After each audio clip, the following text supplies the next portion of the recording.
చెప్పినటువంటి సౌకర్యాలన్నీ కూడా చేయడం జరిగింది.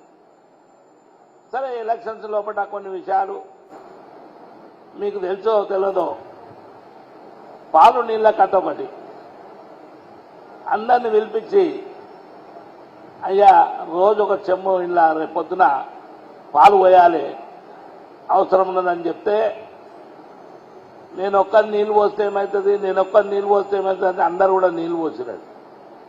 అట్లా కాకుండా చాలా జాగ్రత్తగా ఆలోచన చేసి మంచి జరగడానికి ప్రయత్నం చేయాలి మనం. మరి వచ్చిన అందరూ 100 రోజులు అంటున్నారు,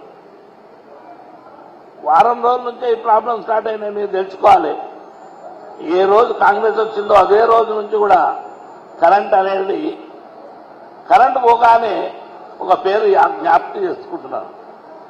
కనుక అట్లా కాకుండా నిరంతర ప్రక్రియ జరగాలంటే వాటర్ కానీ నీళ్లు కానీ ఒక కట్టుకేయడానికి వాళ్ళకి ఎందుకు అవసరం పడుతుందో మనకు అవసరం కాదు. కానీ మంచి చేయడానికి మనం ప్రయత్నం చేద్దాం. నేను మీ ఎమ్మడి తప్పకుండా ఉంటా, మీరు కూడా దయచేసి నా ఎమ్మడి ఉండాలి. ఈ ఎలక్షన్స్ లో తప్పకుండా గెలిపించవలసిన బాధ్యత మన మీద ఉంది.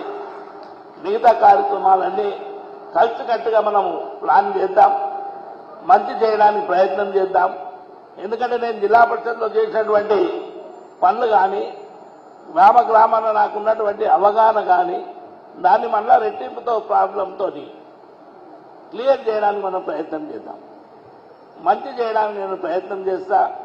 అందుకొంచెం మీరు అందరూ కూడా పెద్ద మనసుతోని, ఎందుకంటే 2 నెలల లోపల కాలం ఉంది, దానిలో 24 గంటలు మనం పనిచేస్తే తప్ప, ప్రధానంగా కార్యకర్తలు పనిచేస్తే తప్ప మరి ఈ కార్యక్రమం జరగదు.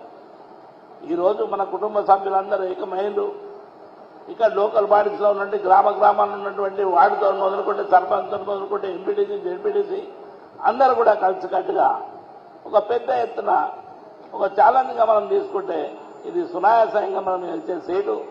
ఎందుకంటే 75% ఓట్లు అర్బన్ ఏరియాలో ఉన్నాయి, 25% ఓట్లు మన ప్రాంతంలో ఉన్నాయి, తాండూరు కానీ, పరిగి కానీ, వికారాబాద్ కానీ.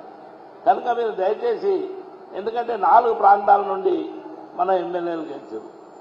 సబితా ఇంద్రెడ్డి గారు కానీ, అదేవిధంగా గాంధీ గారు కానీ, అదేవిధంగా ప్రకాష్ అన్న కానీ, వీళ్ళందరూ కూడా చేవెళ్ళ యాదన్న గారు కానీ 3 ప్రాంతాలు మనం ఓడిపోయినాం.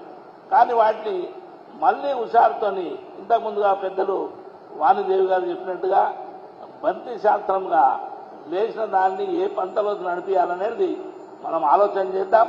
కనుక మీరందరూ కూడా కలిసికట్టుగా దయచేసి ఈ 2 నెలలు పనిచేసి మన చేవెళ్ళ ఎంపీని ఒక కేసీఆర్ గారికి బహుమతిగా ఇవ్వవలసిన బాధ్యత మనందరికీ ఉందని అందరితో మనం చేస్తూ మరొకసారి ఈ కార్యక్రమాన్ని ఇచ్చేసిన మీ అందరికీ పేరు పేరున నమస్కారం.